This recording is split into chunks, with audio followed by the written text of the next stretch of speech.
ചൂരൽമലയിൽ താലൂക്ക് തല control room തുടങ്ങി. മന്ത്രിമാരുടെ വിപുലമായൊരു സംഘം സ്ഥലത്ത് ക്യാമ്പ് ചെയ്ത് പ്രവർത്തനം ഏകോപിപ്പിക്കുന്നുണ്ട്.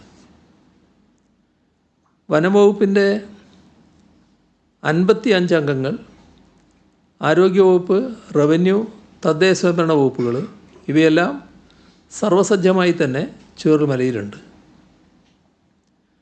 മുണ്ടക്കൈ ചെറാട്ടുകുന്ന് കോളനിയിൽ 32 പേരിൽ 22 പേരെ കണ്ടെത്തി.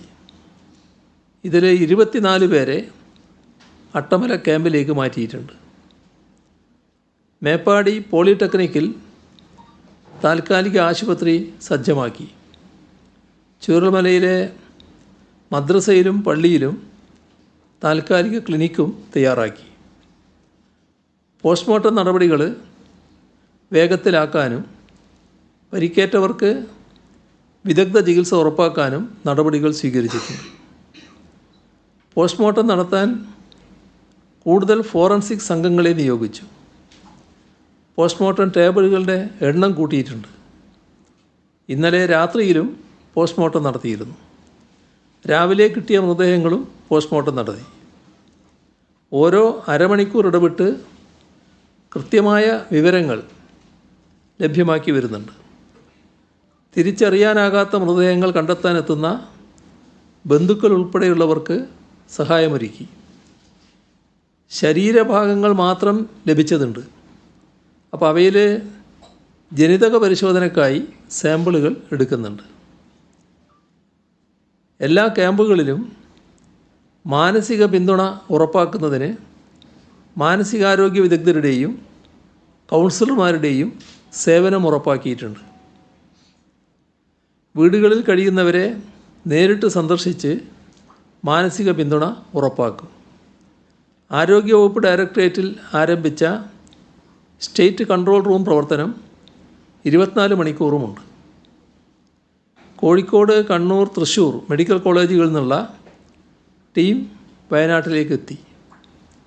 Surgery, orthopaedics, cardiology, psychiatry, forensic ഇത്രയും വിഭാഗങ്ങളിലെ ഡോക്ടർമാരെയും നഴ്സുമാരെയും അധികം നിയോഗിച്ചു.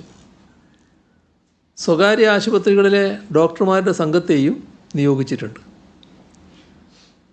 രക്ഷപ്പെട്ടു വരുന്നവർക്ക് അടിയന്തരമായി വൈദ്യസഹായം ലഭ്യമാക്കാൻ ചൂരൽമലയിലെ കൺട്രോൾ റൂം കേന്ദ്രീകരിച്ച് ഓക്സിജൻ ആംബുലൻസ് ഉൾപ്പെടെ മെഡിക്കൽ പോയിൻ്റ് സൗകര്യമൊരുക്കാൻ തീരുമാനിച്ചിട്ടുണ്ട്. ഇവിടെ കാര്യങ്ങൾ ഏകോപിപ്പിക്കാൻ മുതിർന്ന ഉദ്യോഗസ്ഥനെ നിയമിക്കുന്നതാണ്.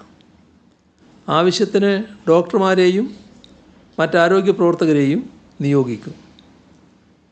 കോഴിക്കോട്, തലശ്ശേരി ഉൾപ്പെടെ 4 സഹകരണ ആശുപത്രികളിൽ നിന്നുള്ള ഡോക്ടർമാരുടെ സംഘം വരാൻ തയ്യാറായിട്ടുണ്ട്.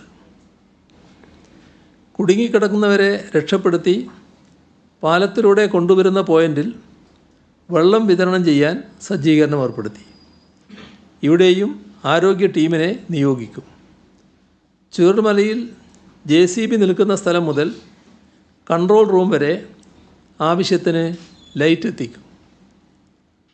ചൂരൽമല ടെലിഫോൺ എക്സ്ചേഞ്ച് വരെയും ഉരുൾപൊട്ടലിനെ തുടർന്ന് പാലം ഒലിച്ചുപോയ ചൂരൽമല ടൗൺ വരെയും വൈദ്യുതി ശൃംഖല പുനർനിർമ്മിച്ച് വൈദ്യുതി ബന്ധം പുനഃസ്ഥാപിച്ചിട്ടുണ്ട്.